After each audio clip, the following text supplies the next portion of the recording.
இன்னைக்கு நியூஸ் பேப்பரை வெறும் செய்தியா படிச்சா மட்டும் பயனில்ல.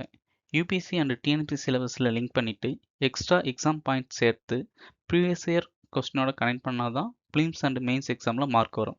அதுக்காக தான் இன்னைக்கு நியூஸ் பேப்பர் வந்த அனைத்து முக்கிய செய்திகளிலும் இந்த 4 ஆங்கிள்லையும் எக்ஸாம் ஓரியன்டா நம்ம அனலைஸ் பண்ண போறோம். வாங்க வீடியோக்குள்ள போலாம். நம்ம ஃபர்ஸ்ட் டாபிக், சென்னையில் டிரான்ஸ்ஜெண்டர் பர்சன்ஸ்க்காக நடத்தப்பட்ட ஜாப் ஃபேர். இது வெறும் சோஷியல் நியூஸ் கிடையாது. இதை யூபிஎஸ்சி சிலபஸில் GS2ல social justice, right of transgender persons, GS2ல கவர்னன்ஸ் வெல்ஃபேர் இம்ப்ளிமெண்டேஷனும், டிஎன்பிஎஸ்சின்னு எடுத்துக்கிட்டா பேப்பர் 2 GS1ல யூனிட் 2ல சோஷியல் இஷ்யூஸ் கீழேயும், பேப்பர் 3ல GS2ல யூனிட் 1 இந்தியன் பாலிட்டிக்கிலையும் லிங்க் பண்ணலாம். இப்போ நியூஸ் பேப்பரில் என்ன சொல்லியிருக்காங்கன்னு ஃபேக்ட்ஸை ஷார்ட்டாக பார்ப்போம் வாங்க. இந்த ஈவெண்ட்டை வந்து யார் ரன் பண்ணாங்கன்னா மெட்ராஸ் எக்ஸ்போர்ட் ப்ராசஸிங் ஜோன் சென்னையில் இருக்கவங்க. இதனோட நோக்கம் என்னென்னா திருநங்கை அவங்களுக்கு ரெஸ்யூம் தயாரிப்பதற்கு உதவி செய்வது, இன்றைக்கு வந்து திறன் பயிற்சி அளித்தல், நிறுவனங்களுடன் நேரடி கலந்துரையாடலை ஏற்படுத்துவதுன்னு சொல்லலாம். மேலும் பணியிடங்களில் ஒரு சில பிரச்சனை இருக்குல்ல, பார்ஷியாலிட்டி, கழிப்பறை வசதியின்மை போன்ற இஷ்யூஸை வந்து அட்ரஸ் பண்ணலாம் அப்படின்னு இந்த ஈவெண்ட் வந்து ரன் பண்ணாங்க. இதில் வந்து யார் யார் பங்கேற்றாங்கன்னு பார்க்கலாம். 24 திருநங்கையர் வேலை தேடியவர்கள் வந்து பங்கேற்றாங்க. 15 ஆர்கனைசேஷனும் பண்ணாங்க. இதில் வந்து இந்த ஈவெண்ட் முன்னாடியே 145 ரெஸ்யூம்ஸ் வந்து அப்ளை பண்ணாங்க. அதுலேருந்து தான் 24 பேர் செலக்ட் பண்ணாங்க. அதில் வந்து 33 பேர் செலக்ட் பண்ணிவிட்டு 24 பேர் வந்து அட்டன் பண்ணாங்க. இது வந்து ஏன் முக்கியம்னா, திருநங்கையர்கள் வேலை பெறவும் தக்க வைக்கவும் நிறைய சிரமம் வந்து இது பண்ணுறாங்க. ஜெண்டர் வந்து பார்ஷியாலிட்டியை வந்து மெயின் இஷ்யூவே அதுதான். அதனால் வந்து அவங்களுக்கு வேலை கிடைக்க மாட்டேங்குது. இன்க்ளூசிவ் ஒர்க் பிளேஸ்லையும் பாகுபாடு குறை வந்து இருக்குது. வேலைவாய்ப்பு இடத்துல வந்து மரியாதையின்மை, நிலைத்துத்தன்மை, சமூக இணைப்பு ஆகிய பிரச்சனையும் வந்து பேஸ் பண்ணுறாங்க. இது மாதிரி ஒரு ஆர்கனைசேஷன் வந்து அவங்களுக்கு வந்து ட்ரைனிங் கொடுத்துட்டு ரெக்ரூட்மெண்ட்டும் வந்து ஆர்கனைசேஷனோட கம்பெனிஸ் கூட இது பண்ணுறதுனால அவங்க சோஷியல் இன்க்ளூசிவ்னஸ் இம்ப்ரூவ் ஆகும் அப்படின்னு சொல்லியிருக்காங்க. இந்த எக்ஸாம்பிளில் நம்ம வந்து எஸ்ஏ அண்ட் எத்திக்ஸ் பேப்பரில் வந்து கிரேட் எக்ஸாம்பிளாக நம்ம வந்து யூஸ் பண்ணலாம். ஓகே, இந்த டாபிக் ரிலவெண்ட்டான ப்ரீவியஸ் கொஸ்டின் பார்க்கலாம் வாங்க. In which of the following cases did Supreme Court recognize transgender person as a third gender? Maneka Gandhi, Vishaka Rajasthan, Nalsa, then Navin Singh Jogar. Correct answer option C, Nalsa. இந்த கேஸில் வந்து 2014 நடந்துச்சு. இது வந்து third ஜெண்டர்னு recognise பண்ணாங்க. இதில் வந்து self identity ஜெண்டர்னு சொன்னாங்க. அவங்க ஃபண்டமெண்டல் ரைட்ஸ் வந்து திருநங்கையர்களுக்கும் சேரும் அப்படின்னு சொல்லியிருக்காங்க.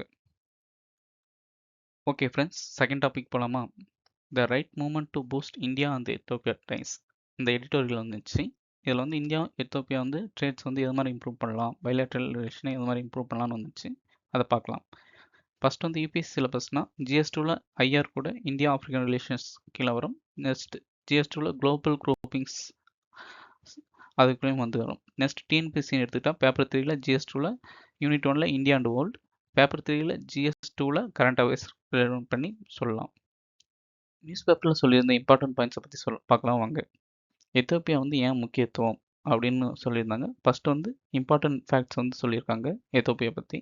மக்கள் தொகை எவ்வளோன்னா 10.9 கோடி இருக்காங்க. ஆப்பிரிக்காவில் வேகமாக வளர்ந்து வரும் நாடுகளில் இதுவும் ஒன்று. இது வந்து ஆன் ஆஃப் ஆப்பிரிக்கா பகுதியில் அமைந்துள்ளது. ஆன் ஆஃப் ஆப்பிரிக்கானா என்னென்ன சொல்லுவாங்கன்னா எரிட்ரியா, டிஜிபூட்டி, எத்தோப்பியா அண்டு சொமாலியா, இந்த 4 கண்ட்ரிஸ் தான் சொல்லுவாங்க. இது வந்து ஆப்பிரிக்கா யூனியன் ஹெட் குவார்ட்டர்ஸும் எத்தோப்பியாவில் தான் இருக்குது. இதனுடைய ஸ்ட்ராட்டஜிக் இம்பார்ட்டன்ஸ் அது என்னன்னு பார்க்கலாமா? உள்நாட்டு சந்தை, டொமஸ்டிக் மார்க்கெட் வந்து வெரி ஸ்ட்ராங்கான ஒன்று இருக்குது. அப்புறம் வந்து உற்பத்தி தளமும் வந்து ரொம்ப யூனிக்கான ஆப்பிரிக்காவிலே வந்து ஒன்றுனா எத்தோப்பியா தான். அது மட்டும் இல்லாமல் இராணுவம் வந்து ஒரு பலமான இராணுவம் இருக்கும். இந்த எத்தோப்பியா தான் அதனை சுற்றி இருக்க கண்ட்ரிஸை வந்து பீஸை வந்து மெயின்டைன் பண்ணுறதுக்கும் ஹெல்ப்ஃபுல்லாக இருக்குது. அது மட்டும் இல்லாமல் நைல் ரிவர் வரதுனால நீர்மின் ஆற்றல் உற்பத்தி திறனும் எத்தோப்பியாவில் வந்து குறிப்பிடத்தக்க ஒன்று தான். அப்புறம் வந்து இது வந்து லேண்ட்லாக்டு கண்ட்ரியாக இருந்தாலும் டிஜிபூட்டியோட கனெக்ட் பண்ணி போர்ட் வந்து சி ரூட்டை வந்து மெயின்டைன் பண்ணியிருக்காங்க. இந்தியாவுக்கு ஏன் முக்கியத்துவம்னு பார்க்கலாமா?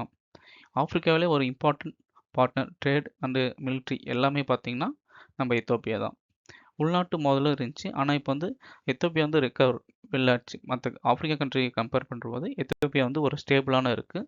அதனால் வந்து நிறைய ஆப்பர்ச்சுனிட்டி இருக்குது அப்படின்னு சொல்லியிருந்தாங்க. Okay friends, India Ethiopia relationship வந்து எஜுகேஷன், எக்கனாமிக் அண்டு டிஃபென்ஸில் வந்து எது மாதிரி வந்து ரிலவெண்ட்டாக இருக்குன்னு பார்க்கலாம். ஃபஸ்ட்டு எஜுகேஷனில் வந்து இந்திய ஆசிரியர்கள் வந்து எத்தோப்பியாவில் வந்து கல்வி அமைப்பில் வந்து மிக முக்கிய பங்காற்றியிருக்காங்க. நிறைய நம்பரில் வந்து போய் ட்ரைனிங் கொடுத்துருக்காங்கன்னு சொல்லியிருந்தாங்க. தென் பேன் அமெரிக்கன் நெட்வொர்க் 2007 வந்து எத்தோப்பியா ஸ்டார்ட் பண்ணதுக்கும் இந்தியா வந்து ஹெல்ப் பண்ணியிருக்கா சொல்லியிருக்காங்க. ஐஐடி டெல்லியுடன் டெலி எஜுகேஷன் தொலை கல்வி அந்த திட்டத்தையும் வந்து இம்ப்ளிமெண்ட் பண்ணியிருக்காங்க. இந்தியாவிலே வந்து அதிகமாக பிஹெச்டி பண்ணுற ஆப்பிரிக்கா வந்து ஸ்டூடெண்ட்ஸ் எங்கே இருக்காங்கன்னா எத்தோப்பியாவில தான் வந்திருக்காங்க. தென் வந்து இன்வெஸ்ட்மெண்ட் அண்ட் எக்கனாமிக் முதலீடு மற்றும் பொருளாதாரம் பார்க்கலாம். இந்தியா வந்து எவ்வளோ முதலீடு பண்ணியிருக்காங்கன்னா கிட்டத்தட்ட 4 பில்லியனை வந்து தாண்டி போயிட்டு இருக்கு. ஃபர்ஸ்ட் வந்து விவசாயத்தில் தான் இன்வெஸ்ட் பண்ணாங்க. ஆனால் இப்போ வந்து சுரங்கத்துறை மைனிங்கில் வந்து இன்வெஸ்ட் பண்ணியிருக்காங்க. ஏன்னா அங்கே வந்து முக்கியமாக தங்கம், முக்கிய கனிமங்கள், critical minerals, rare earth elements அது எல்லாமே இருக்குது. இதனால் வந்து இந்தியாவின் ரினியூவபிள் எனர்ஜி புதுப்பிக்கத்தக்க ஆற்றலுக்கும் செமிகண்டக்டர் மிஷன்ஸ்க்கும் வந்து ஹெல்ப்ஃபுல்லாக இருக்கும் அப்படின்னு சொல்லியிருந்தாங்க. நெக்ஸ்ட் டிஃபென்ஸ் பற்றி பார்க்கலாமா? 1956 முதலே இராணுவத்திற்கிடையே நல்ல ஒரு உறவு இருக்குது. அது வந்து 6 மிலிட்ரி அகாடமி ஸ்டார்ட் பண்ணியிருக்காங்க. 2009 இந்திய இராணுவம் வந்து எத்தோப்பியா மிலிட்ரி பர்சன்ஸ்க்கு வந்து ட்ரைனிங்கும் தந்துட்டு வராங்க. ரீசெண்டாக வந்து defence MoU and joint defence committee அமைப்பு வந்து எஸ்டாப்ளிஷ் பண்ணியிருக்காங்க இந்தியாவும் எத்தோப்பியாவும். எத்தோப்பியாவுக்கு ஒரு மலிவான மற்றும் நம்பகமான பாதுகாப்பு வழங்குவதாக இந்தியா வந்து பார்க்கப்படுகிறது அப்படின்னு மென்ஷன் பண்ணியிருந்தாங்க. லாஸ்ட்டாக எதிர்கால பாதை பே ஃபார்வர்ட் என்னென்ன பண்ணோம் அப்படின்னு சஜஷன் சொல்லியிருந்தாங்க எடிட்டோரியலில். அது வந்து என்னென்னு பார்க்கலாம் வாங்க.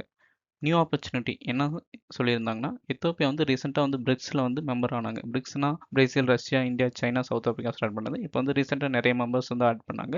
அதில் வந்து எத்தோப்பியாவும் ஒரு மெம்பர்ஸ் தான். ஸோ வந்து இன்வெஸ்ட்மெண்ட் வந்து நிறைய ஃபீல்டில் வந்து பண்ணலாம் அப்படின்னு சஜஷன் பண்ணியிருந்தாங்க. என்னென்னா மெடிசன், சுரங்கம், உற்பத்தி தொழில்களில் வந்து இந்தியா வந்து இன்வெஸ்ட் பண்ணலாம் அப்படின்னு சொல்லியிருக்காங்க. ரீசெண்டாக வந்து AFCFTA அக்ரிமெண்ட் மூலமாக ஆப்பிரிக்க சந்தைகளுக்கு வந்து அதர் கண்ட்ரிஸ் வந்து நுழையத்துக்கு வந்து வாய்ப்பு வந்து அதிகமாக இருக்குது. ஸோ இந்தியா வந்து இதையும் யூஸ் பண்ணிக்கலாம் அப்படின்னு எடிட்டோரியலில் சஜஷன் பண்ணியிருந்தாங்க. இந்தியா என்னென்ன செய்யலாம் அப்படின்னு ஒரு சில ரெக்கமெண்டேஷன் சொல்லியிருந்தாங்க. அது என்னென்னா double tax avoidance agreement, bilateral investment treaty அதெல்லாம் வந்து ரினியூ பண்ணலாம், புதுப்பிக்கலாம் சொல்லியிருந்தாங்க. அது மட்டும் இல்லாமல் எஜுகேஷன், திறன் மேம்பாடு, ஸ்கில், டிஜிட்டல் கற்றல் ஆகியவற்றையும் வந்து எக்ஸ்பெண்ட் பண்ணலான்னு ரெக்கமெண்ட் பண்ணியிருந்தாங்க. IMF விதிகளுக்குள் பாதுகாப்புத்துறை லைன்ஸ் ஆஃப் கிரெடிட் வந்து அதை வந்து ப்ரொவைட் பண்ணலாம் அப்படின்னு சொல்லியிருக்காங்க. தென் எத்தோப்பியா வந்து என்னென்ன பண்ணலாம்னா இப்போ வந்து வெளிநாட்டு நாணய பற்றாக்குறை, அதாவது ஃபாரின் எக்ஸ்சேஞ்ச் வந்து ரொம்ப கம்மியாக இருக்குது. அதை வந்து ரிகவர் பண்ணலாம். தென் வரி, டேக்ஸ் அதை வந்து ஒழுங்காக வந்து ப்ராப்பராக இம்ப்ளிமெண்ட் பண்ணலாம். முதலீட்டாளர் இன்வெஸ்ட் பண்ணுறவங்களுக்கு வந்து அனுமதியை வந்து ப்ராப்பராக வந்து கொடுக்கணும் அப்படின்னு சொல்லியிருந்தாங்க. பிக் பிக்சர் நம்ம வந்து என்ன எதிர்பார்க்கலாம்னா ரீசெண்டாக வந்து நடந்த G20 மாநாட்டில் நம்ம பிரைம் மினிஸ்டர் மோடியும் எத்தோப்பியா பிரைம் மினிஸ்டர் அபி அகமதும் மீட்டிங் பண்ணாங்க. இதனால் வந்து ட்ரேட் வந்து எக்ஸ்பேண்ட் பண்ணணும் அப்படின்னு வந்து ஹோப் இருக்குது. ஸோ வந்து இந்தியா வந்து எத்தோப்பியாவோட உறவை வந்து ப்ராப்பராக இம்ப்ளிமெண்ட் பண்ணிட்டா அதர் வந்து ஆஃப்ரிக்கன் கண்ட்ரிஸ் கூட நம்ம லிங்க் பண்ணலாம். அதனால் அங்கே இருக்க கிரிட்டிக்கல் மினரல்ஸ் அது மாதிரி நம்மளுக்கு வந்து கிடைக்கும். இதனால் வந்து சைனாவை டிபெண்ட் பண்ணி இருக்க வேண்டிய அவசியமும் வந்து ரெடியூஸ் ஆகும். ஓகே ஃப்ரெண்ட்ஸ், இந்த டாபிக்ல வந்துட்டு ப்ரீவியஸ் கொஸ்டின் பார்க்கலாம் வாங்க. Which of the following countries are part of horn of Africa? Somalia, Ethiopia, Eritrea, Djibouti. 2017 வந்து யூபிஎஸ்சி ப்ரிலிம்ஸ் எக்ஸாமில் கேட்டாங்க. Correct answer option C. All the countries are part of horn of Africa. Ethiopia வந்து ஒரு landlock country remember பண்ணிக்காங்க. Then red sea and gulf of ஆடனை வந்து connect பண்ணுறது Babur L Mandeb state, அதுவும் நம்ம வச்சுக்காங்க. ஓகே ஃப்ரெண்ட்ஸ், நெக்ஸ்ட் டாபிக் போகலாமா? அது என்னன்னா எடிட்டோரியலில் வந்து கோர்ட் வந்து ஃப்ரீடம் ஆஃப் ஸ்பீச்சை வந்து ப்ரொடக்ட் பண்ணுமே தவிர ரெகுலேட் பண்ணக்கூடாதுன்னு சொல்லியிருந்தாங்க. அதை யூபிஎஸ்சியோட சிலபஸ் லிங்க் பண்ணால் GS2 பாலிட்டியும் GS2 கவர்னன்ஸ் கூட லிங்க் பண்ணலாம். டிஎன்பிஎஸ்சின்னு எடுத்துக்கிட்டால் paper 3 GS2 unit 1 Indian polity, paper 3 GS2 current affairs கூட லிங்க் பண்ணலாம். எடிட்டோரியல் சொன்ன ஃபேக்ட்ஸை ஷார்ட்டாக பார்ப்போம் வாங்க. First freedom of speech. அதனுடைய கோர் ஐடியா என்னென்னா ஃப்ரீடம் ஆஃப் ஸ்பீச் இருந்தால் தான் ஒரு டெமோக்ரஸி வந்து நல்லபடியாக இருக்கும். யூஸ்வலாக வந்து ஃப்ரீடம் ஆஃப் ஸ்பீச் வந்து ரெஸ்ட்ரிக்ஷன் பண்ணுறது வந்து எக்ஸிக்யூட்டிவ் ஆக்ஷன் ஆர் லெஜிஸ்லேட்டிவ் ஏதாவது லா மேக் பண்ணி தான் வந்து ரெஸ்ட்ரிக்ஷன் பண்ணுற மாதிரி இருக்கும். ஆனால் வந்து இப்போ வந்து ஜுடிஷியரியும் வந்து லிமிட் பண்ணுறாங்க அப்படின்னு எடிட்டோரியல் சொல்லியிருந்தாங்க.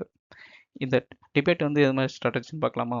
சுப்ரீம் கோர்ட் வந்து ரன்பீர் அல்காபாத்தியா யூனியன் ஆஃப் இந்தியா 2025 கேஸில் வந்து என்ன சஜஷன் பண்ணாங்கன்னா செல்ஃப் ரெகுலேஷன் வந்து இன்சஃபிஷியண்ட்டாக இருக்குது. Creation of neutral and autonomous bodies related to freedom of speech அப்படின்னு ரெக்கமெண்ட் பண்ணியிருந்தாங்க. இந்த பில் ஒரு பில் மாதிரி கிரியேட் பண்ணி அது பீப்புள் கிட்ட வந்து ஒப்பீனியன் கேட்கணும் அப்படின்னு வந்து சொல்லியிருந்தாங்க. இந்த இஷ்யூ வந்து ஏன் ஒரிங்ஸாக இருக்குது அப்படின்னு பார்க்கலாமா? அந்த கேஸ் வந்து நார்மலாக வந்து எஃப்ஐஆர் அலீட் ஆப்ஷன்ஸ் கண்டென்ட் அதுக்கு ரெலவெண்ட்டாக தான் கேட்டுச்சு. அதாவது அசிங்கமான உள்ளடக்கம் குறித்த ஏற்பட்டது தான். ஆனால் வந்து என்ன பண்ணியிருக்காங்கன்னா ஆன்லைன் உள்ளடக்க ஒழுங்குமுறை விவகாரம் அல்ல. அது வந்து இருந்தும் நம்ம சுப்ரீம் கோர்ட் என்ன பண்ணாங்கன்னா இந்த கேஸை வந்து எக்ஸ்டெண்ட் பண்ணிட்டாங்க. ஓகே ஃப்ரெண்ட்ஸ், நடப்பு ஒழுங்குமுறை மற்றும் சட்ட வரம்புகள், அதாவது ஃப்ரீடம் ஆஃப் ஸ்பீச் ரிலேட்டடான லாஸ் அண்ட் கான்ஸ்டியூஷனில் என்ன சொல்லியிருக்காங்கன்னு பார்க்கலாம் வாங்க. கருத்து சுதந்திரத்தை ஒழுங்குபடுத்தும் தற்போதைய சட்டங்கள். ஃபர்ஸ்ட் வந்து ஐடி ஆக்டில் செக்ஷன் 66 வந்து சைபர் குற்றங்கள் ரிலேட்டானது, 66E வந்து தனி உரிமை மீறலுக்கும், 66F வந்து சைபர் தீவிரவாதத்துக்கு ரிலேட்டடானது. பாரதிய நியாய சன்ஹிதா ரீசெண்டாக இன்ட்ரடியூஸ் பண்ண பில் அசிங்கமாக தொடர்பான பிரிவுகள் வந்து ரிலேட்டடானது. தென் ஐடி ரூல்ஸ் 2021 டிஜிட்டல் ஊடக ஒழுங்குமுறை வந்து ரெஸ்ட்ரிக்ஷன் பண்ணுற மாதிரி இருக்கும். இந்த ரூல்ஸ் வந்து நிறைய பேர் வந்து கிரிட்டிஸ் பண்ணிக்கிறாங்க. ஃபண்டமெண்டல் ரைட்ஸ் வந்து ரெஸ்ட்ரிக்ட் ஆகுது அது மாதிரின்னு. நம்ம கான்ஸ்டியூஷனில் வந்து ஃப்ரீடம் ஆஃப் ஸ்பீச் என்னென்ன சொல்லியிருக்காங்கன்னு பார்க்கலாமா? ஆர்டிகல் 19(1)A வந்து ஃப்ரீடம் ஆஃப் ஸ்பீச் கருத்து சுதந்திர உரிமை வந்து அளிக்கப்பட்டுள்ளது. ஆனால் ஆர்டிகல் 19(2) ஒரு சில கட்டுப்பாடுகள் வந்து இருந்து நீங்கள் வந்து ஃபண்டமெண்டல் ஸ்பீச்சை வந்து ரெஸ்ட்ரிக்ஷன் பண்ணலாம் அப்படின்னு சொல்லியிருப்பாங்க. தென் சுப்ரீம் கோர்ட் வந்து கசூல் கிஷோர் கேஸ் 2023 என்ன சொல்லியிருப்பாங்கன்னா, ஆர்டிகல் 19(2) சொல்லியிருக்கிறத மட்டும்தான் நீங்கள் வந்து பேஸ் பண்ணி மட்டும்தான் ஸ்பீச்சை வந்து ரெஸ்ட்ரிக்ஷன் பண்ணணும். அதர்ஸ் வந்து புதுசாக ஏதோ ஒரு ரூல்ஸோ அது மாதிரி கொண்டு வந்து ஃப்ரீடம் ஆஃப் ஸ்பீச் அதை வந்து ரெஸ்ட்ரிக்ட் பண்ணக்கூடாது அப்படி சொல்லியிருப்பாங்க. இப்போ வந்து முக்கிய கவலை கீ கன்சர்ன்ஸ் என்னென்னு பார்க்கலாமா? ஒழுங்குமுறை வந்து முன் தடை தணிக்கையாக மாறக்கூடாது. அதாவது வந்து நாங்கள் வந்து எல்லாமே கரெக்டாக இருக்குன்றதுக்காக ஒருத்தரோட ஃப்ரீடம் ஆஃப் ஸ்பீச் அவங்க சொல்கிறது வரதுக்கு முன்னாடியே நம்ம வந்து ப்ரிவென்ட் பண்ணக்கூடாது அப்படி சொல்லியிருக்காங்க. லா கிரியேஷன் சட்டம் உருவாக்குறது வந்து பாராளுமன்றத்தின் பணியை தவிர நீதிமன்றத்தின் பணி அல்ல அப்படின்னு சொல்லியிருக்காங்க. சப்போஸ் லா மேக் பண்ணுறது நம்ம பீப்புள் வந்து ஓட் பண்ணியிருக்காங்களா அவங்க விஷ் பேஸ் பண்ணி தான் கிரியேட் பண்ணுமே தவிர சுப்ரீம் கோர்ட் பண்ணக்கூடாதுன்னு எடிட்டோரியல் சொல்லியிருக்காங்க. ஜஸ்ட் அவங்க வந்து மானிட்டர் பண்ணுறது ரெகுலேட் பண்ணுறது மட்டும்தான், அந்த லாஸ் வந்து கரெக்டாக இருக்கா அப்படின்னு பண்ணுறது தான் சுப்ரீம் கோர்ட் பண்ணணும் அப்படின்னு சொல்லியிருந்தாங்க. தென் எடிட்டோரியலில் உலக நடைமுறை மற்றும் இறுதி செய்தி என்னென்ன சொல்லியிருந்தாங்கன்னு பார்க்கலாம் வாங்க. ஜனநாயக நாடுகள் டெமோக்ரஸி கண்ட்ரிஸ் வந்து ஆன்லைன் கண்டென்ட்டை வந்து எது மாதிரி ஒழுங்குபடுத்துகின்றன அப்படின்னு எக்ஸாம்பிள் சொல்லியிருந்தாங்க. For example European union, UK, Germany, Australia அந்த கண்ட்ரிஸ் எல்லாம் என்னென்னா தேவையில்லாத கண்டென்ட்டை வந்து ரிமூவ் பண்ணுறதுக்கு தான் ஃபோக்கஸ் பண்ணியிருந்தாங்க. விதி சப்போஸ் மீறினா ஃபைன் வந்து கொஞ்சம் ஹெவியாகவே தந்தாங்க. ஆனால் வந்து முழுமையான தடை விதிக்கவில்லை. ஃப்ரீ சென்சார்ஷிப் அதெல்லாம் அவாய்ட் பண்ணியிருக்காங்க. தப்பாக இருந்தால் ரிமூவ் பண்ணிட்டு ஃபைன் வந்து கொஞ்சம் ஹெவியாக பண்ணி கரெக்டாக ரெகுலேட் பண்ணாங்க அப்படின்னு சொல்லியிருந்தாங்க. அதே அதிகாரப்பூர்வ அரசியல் அத்தாரிட்டேரியன் கண்ட்ரிஸ் எக்ஸாம்பிள் சீனா, ரஷ்யா இது மாதிரி பண்ணியிருந்தாங்க சொல்லியிருந்தாங்கன்னா கடுமையான கண்காணிப்பு மற்றும் தணிக்கை சட்டங்கள் இருக்குது. ஜனநாயகத்தை பலவீனப்படுத்த ஒரு சில டைம் வந்து கோர்ட்டையும் வந்து யூஸ் பண்ணியிருக்காங்க அப்படின்னு சொல்லியிருக்காங்க. எடிட்டோரியல் வார்னிங் அந்த எடிட்டோரியல் என்னென்ன வார்ன் பண்ணியிருந்தாங்கன்னா, நீதிமன்றங்கள் அரசியல் சட்டத்தின் காவலர்கள் ஒழுங்குபடுத்துவர்கள் அல்ல. அதாவது வந்துன்னா court should act as a constitutional guardians not as a regulators அப்படின்னு சொல்லியிருந்தாங்க. அது மாதிரி இருக்கும்போது கடுமையான சட்டங்களை வந்து நீங்களே இம்ப்ளிமெண்ட் பண்ணுங்க, டிராப் பண்ணுங்க அப்படின்னு சுப்ரீம் கோர்ட் ரெக்கமெண்ட் பண்ணது கருத்து சுதந்திரத்தை அதாவது ஃப்ரீடம் ஆஃப் ஸ்பீச்சை வந்து குளிர்விக்கும் சில்லிங் எஃபெக்ட் காணாமல் போகிறதுக்கான ஒரு வாய்ப்பாகவும் இருக்கும் அப்படின்னு சொல்லியிருக்காங்க. ஃபைனலாக சுப்ரீம் கோர்ட் என்பது சட்டத்தை உருவாக்கும் அந்த எல்லைக்குள்ளே வரக்கூடாது. அது வந்து லெஜிஸ்லேட்டிவ் அண்ட் எக்ஸிக்யூட்டிவ் ஃபங்க்ஷன் மட்டும்தான் அப்படின்னு சொல்லி முடிச்சிருந்தாங்க. அட் எண்டில் வந்து free speech is the whole thing. Salman Rushdie அவர் வந்து சொல்லியிருப்பாங்க, ஃப்ரீடம் ஆஃப் ஸ்பீச் இருந்தால் தான் எல்லாமே வந்து கரெக்டாக இருக்கும். இல்லாட்டி வந்து நம்ம டெமோக்ரஸி கண்ட்ரி கூட அத்தாரிட்டியன் கண்ட்ரியாக மாறத்து வாய்ப்பு இருக்குது. ஸோ அதெல்லாம் அலோவ் பண்ணக்கூடாது. அதை வந்து கரெக்டாக ப்ராப்பராக பேலன்ஸாக இம்ப்ளிமெண்ட் பண்ணணும் அப்படின்னு ரெக்கமெண்ட் பண்ணுற மாதிரி எடிட்டோரியல் கம்ப்ளீட் பண்ணியிருந்தாங்க. இந்த டாபிக் ரெலவெண்ட்டான பேசிக் கொஸ்டின் பார்க்கலாம் வாங்க. Freedom of speech and expression is guaranteed under article of the Indian constitution. UPSC 2014 கேட்ட question. Article 14, article 19(1)A, article 21, article 25. Correct answer option B. Article 19(1)A என்ன சொல்லியிருப்பாங்க, freedom of speech and expression சொல்லியிருப்பாங்க. இது வந்து right to expression opinions, freedom of press, right to information இதெல்லாம் வந்து include பண்ணுற மாதிரி தான் இருக்கும். இதனால் எல்லாமே வந்து அப்சல்யூட் இல்லை. ஃப்ரீடம் ஆஃப் ஸ்பீச் நம்ம எங்கேனாலும் எதனாலும் பேச முடியாது. அதில் வந்து ஒரு சில ரெஸ்ட்ரிக்ஷன் வந்து ஆர்டிகல் 19(2) வந்து மென்ஷன் பண்ணியிருப்பாங்க. ஓகே ஃப்ரெண்ட்ஸ், நெக்ஸ்ட் டாபிக் போகலாமா? இந்தியன் நேவி வந்து MH16 அவர் ஹெலிகாப்டரை வந்து கோவாவில் வந்து செக் பண்ணாங்க. அது மாதிரி வந்துச்சு. யூபிஎஸ்சி சிலபஸ்னால் GS2ல பாலிட்டி அண்ட் ஐஆர் கிளையும், GS3ல செக்யூரிட்டி கிளையும் வரும். டிஎன்பிஎஸ்சினா paper 3 GS2 unit 1 Indian polity and world affairs, paper 4 GS3 current affairs and ஜியாகிரபியோட லிங்க் பண்ணி பார்க்கலாம். நியூஸ் பேப்பரில் வந்த இம்பார்ட்டன்ட் டேட்டாஸை பற்றி பார்ப்போம் வாங்க.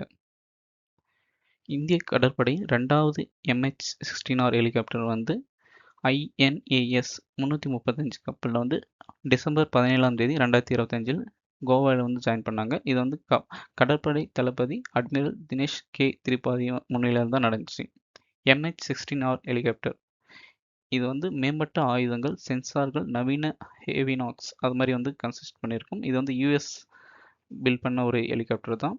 பாரம்பரிய மற்றும் ட்ரிக் அச்சுறுத்தல்கள் எதிர்கொள்ளும் திறன். எப்படி அட்டாக் பண்ணாலும் ஓரளவுக்கு வந்து பேலன்ஸ் பண்ணி அதை ரிப்ளை பண்ணுற மாதிரி இந்த ஹெலிகாப்டர் வந்து கெப்பாசிட்டி இருக்கும். ஓகேங்களா? இது வந்து முக்கியத்துவம் என்னென்னா, கடற்படையின் ஏவியேஷன் திறனில் பெரிய மேம்பாட்டத்தை ஏற்படுத்தும். ஆப்ரேஷனல் ரெடினஸ் வந்து அதிகரிக்க வாய்ப்பு இருக்குது. ப்ளூ வாட்டர் நேவி திறனில் வந்து இந்தியாவை மேம்படுத்த ஹெல்ப்ஃபுல்லாக இருக்கும். நீண்ட தூர கடல் செயல்பாடுக்கு உதவிகரமாக இருக்கும். இந்திய பெருங்கடல் பகுதி. இந்திய பெருங்கடல் பகுதி வந்து இதனுடைய இருப்பு வளத்தை வந்து மேம்படுத்துகிற மாதிரி இருக்குது. சாத்தியமான அச்சுறுத்தல்களையும் தடுக்கிறதுக்கும் இது வந்து வாய்ப்பு வந்து இந்த ஹெலிகாப்டர் வந்து யூஸ்ஃபுல்லாக இருக்குன்றாங்க. ஃபஸ்ட்டு ஹெலிகாப்டர் எப்படின்னா மார்ச் 6ஆம் தேதி 2024 கொச்சியில் வந்து இன்ட்ரடியூஸ் பண்ணாங்க. இதன் மூலமாக இந்திய கடற்படையில் கடல் விமானப்படையில் புதிய அத்தியாவசியம் உருவாகியுள்ளது அப்படின்னு சொல்லியிருந்தாங்க. ஓகே, இந்த டாபிக்ல வந்த previous question. MH16R Shivak helicopter operated by which wing of the Indian Army Forces? Chief Defence Staff 2022 கேட்ட question. Indian army, Indian air force, Indian navy, Indian cost card. Correct answer option C, Indian navy. இது வந்து naval multi role helicopter. இது வந்து US கிட்டேருந்து வாங்கினது தான், ஏற்கனவே சொன்ன மாதிரி. இது வந்து anti submarine warfare, anti surface வார்ஃபேரில் வந்து இன்வால்வ் ஆகுது. இது ஆப்ரேட் வந்து வார்ஷிப், ஏர்க்ராஃப்ட் கேரியர் வந்து ஆப்ரேட் பண்ணுற மாதிரியும் டிசைன் பண்ணியிருக்காங்க. Okay friends, last news clip. India வந்து ஃபஸ்ட் டைம் வந்து ஸ்குவாஷ் கேமில் வந்து கோல்டு வின் பண்ணியிருக்காங்க. சாம்பியன்ஸாக மாறி இருக்காங்கன்னு வந்துச்சு. வாங்க அதை பற்றி பார்க்கலாம். இந்திய ஸ்குவாஷ் உலகக்கோப்பை வெற்றி வரலாற்று சாதனை, அதை பற்றி பார்க்கலாம் வாங்க. இந்தியா வந்து ஹாங்காங்கை 3-0 என்ற கணக்கில் வந்து வின் பண்ணிச்சு. இந்த வேர்ல்டு கப் மேட்ச் எங்கே நடந்துச்சுன்னா நம்ம சென்னையில் எக்ஸ்பிரஸ் அவனி மாலில் தான் நடந்துச்சு. இந்தியா வந்து முதலாக வின் பண்ண உலகக்கோப்பை பட்டமும் இதுதான் இந்த போட்டியில். போட்டியின் சிறப்பு அம்சங்கள் யாருன்னா ஜோஷ்னா சின்னப்பா, அபய் சிங், அனாய் சிங் இவங்கெல்லாம் வந்து எல்லாருமே வந்து வின் பண்ணிட்டாங்க.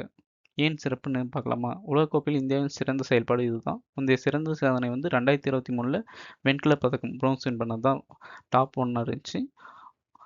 தென் முக்கிய எடுத்துக்காட்டுனா இந்திய கோஷுக்கு பெரிய ஊக்கமாக இருக்கும். உலக கோஷில் இந்தியாவில் வளர்ந்து வரும் வலிமையை வந்து வெளிப்படுத்துற மாதிரி இருக்கு. சொந்த மண்ணில் கிடைத்த ஒரு தனிப்பெரும் வெற்றியாகவும் இதை வந்து எடுத்துக்கலாம். இந்த டாபிக் ரிலேட்டடான ப்ரீவியஸ் கொஸ்டின் பார்க்கலாம் வாங்க friends. The squash world cup is organised under the authority of which international body? UPPSC 2023 கேட்ட question. Options: international Olympic committee, badminton world federation, world squash federation, Asian squash federation. Correct answer என்னன்னா option C, world squash federation. இது வந்து global governing பாடிங்க. 2028 நடைபெறுகிற Olympic போட்டியிலும் வந்து இது வந்து ஒரு கேமாக வந்து இன்ட்ரடியூஸ் பண்ணியிருக்காங்க. இன்னைக்கு இந்த இந்து நியூஸ் பேப்பரில் வந்த எல்லா இம்பார்ட்டன்ட் நியூஸும் UPSC அண்ட் TNPSC சிலபஸோட லிங்க் பண்ணிவிட்டு எக்ஸாம் ஓரியன்டாக அனலைஸ் பண்ணினோம். டெய்லி கன்சிஸ்டாக நியூஸ் பேப்பர் அனலைஸ் பண்ணினா ப்ளிம்ஸுக்கும் மெயின்ஸுக்கும் ஸ்ட்ராங் ஃபவுண்டேஷன் ரெடி ஆகிடும் ஃப்ரெண்ட்ஸ். இந்த வீடியோ யூஸ்ஃபுல்லாக இருந்தால் சப்ஸ்கிரைப் பண்ணுங்கள் ஃப்ரெண்ட்ஸ். டெய்லி இந்து நியூஸ் அனலைஸை மிஸ் பண்ணாமல் பார்க்க.